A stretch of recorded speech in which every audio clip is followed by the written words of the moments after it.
मुंबईत म्हाडाकडून 935 इमारतींना नोटीस पाठवण्यात आली आहे। मोडकळीस आलेल्या इमारतींना नोटीस पाठवण्यात आली। धोकादायक इमारतींचा ताबा घेण्यासाठी नोटीस पाठवण्यात आली। या नोटीस बेकायदा असल्याचा न्यायालयाचा निर्वाळा। न्यायालयीन चौकशीचे आदेश दिलेत।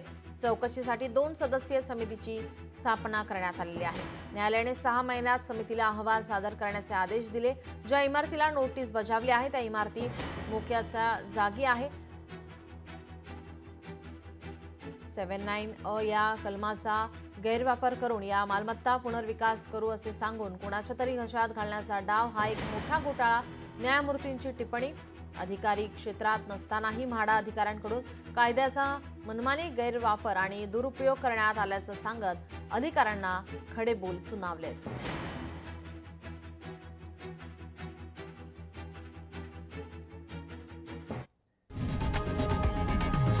लोकशाही मराठी ऐका, पहा, जागरूक रहा।